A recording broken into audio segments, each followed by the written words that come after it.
Catherine's dedication and devotion as sovereign never wavered. Through times of change and progress, through times of joy and celebration. Okay, let me tell you what really went down behind those palace walls. Buckingham Palace looked peaceful from the outside, but inside, total heartbreak. King Charles and Prince William came out side by side, but this wasn't a royal parade moment. No, their faces told the whole story. Pain, fear, and a deep sadness they could barely hold back. King Charles stepped forward, and let me tell you, his voice nearly cracked. It wasn't just a statement, it was a cry from the heart. And what he said? We need to talk about Catherine, he said, just like that. And William? Oh, William looked like he was holding his breath. His hands were clenched. His voice was a whisper when he said, "This is very hard for us." What followed absolutely shattered the silence.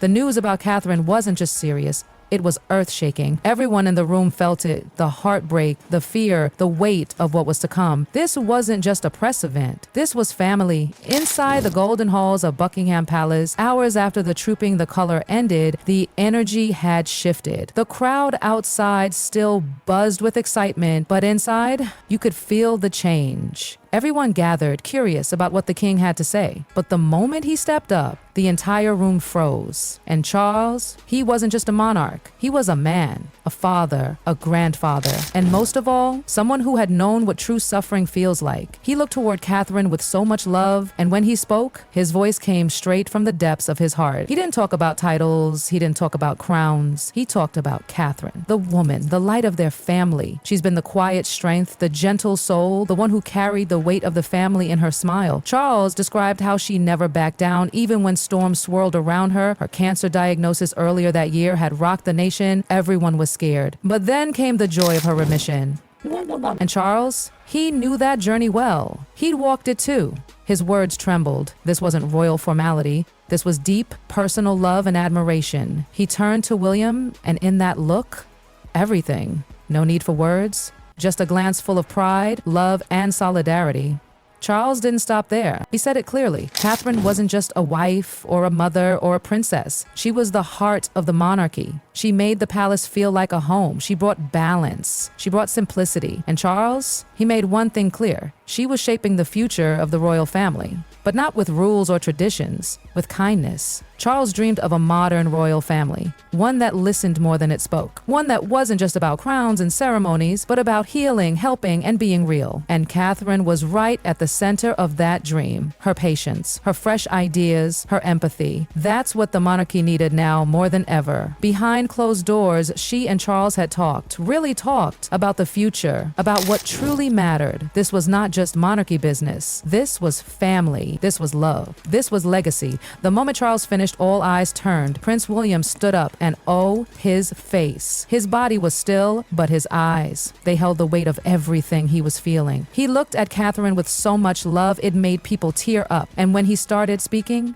his voice was calm, but there was no hiding the emotion. He said Catherine had never asked for fame. She had only ever wanted to love, to help, to support. She was his best friend, his rock, the one who gave him courage when life felt too heavy. He thanked his father for trusting her, for believing in her, and then he made a promise. He'd stand beside her, not just as a husband, but as her strongest support no matter what life threw their way. That moment, it wasn't about royalty, it was about love. Real, deep, painful love. Then came the part that really broke everyone. William wasn't just talking about Catherine's role, he was talking about her heart. He told stories of how she comforted children, how she held their own kids during hard nights, how she stepped back from public life, not for herself, but for her family. When she returned, it wasn't out of duty, it was out of love, and the people saw it. He spoke of her strength, not loud or showy, but quiet and powerful. How she made cold places feel warm just by being there. She'd faced cancer, and still, she smiled. She stood strong at Trooping the Color, not for cameras, but for hope. William didn't need to raise his voice. Every word hit like a wave. He said it best. Catherine was his guiding light. While King Charles and Prince William stood tall and spoke boldly, Catherine, she stayed in the background. But guess what? She didn't have to say a word. Her presence was louder than any speech. She didn't take the spotlight, but she filled the room with grace.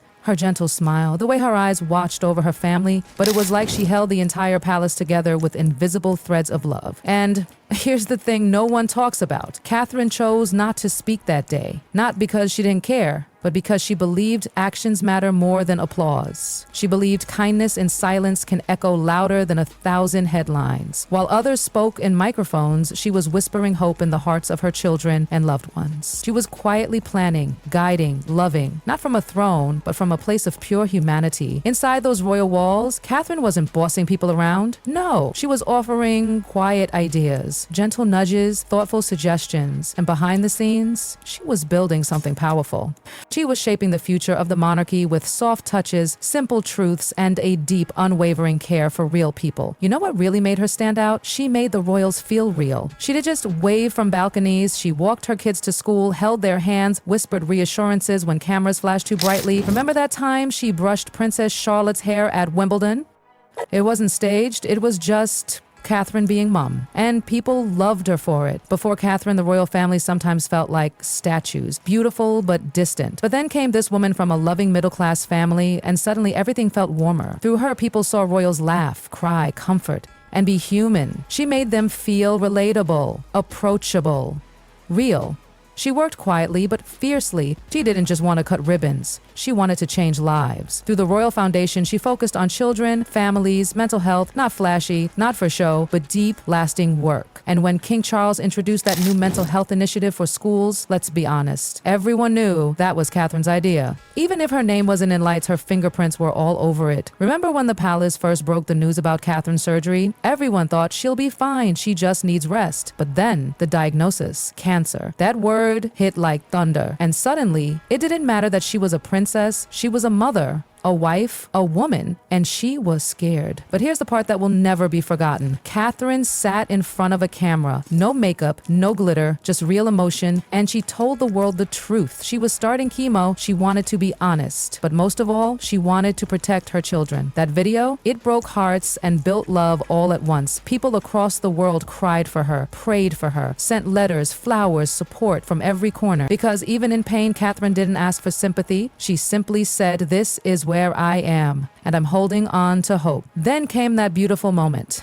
In September 2025, after months of silence and healing, Kensington Palace released a video. Catherine walking through green fields in Norfolk, her family close behind, her eyes filled with soft joy. She had finished chemo, she was still healing, still taking it slow. But she smiled again, and her message, "I'm taking each day as it comes." That video didn't scream triumph, it whispered resilience, and people cheered, not for a royal comeback, but for a human victory. And finally, at the start of 2025, she made her first public appearance at Royal Marsden Hospital, the same place she'd quietly received treatment.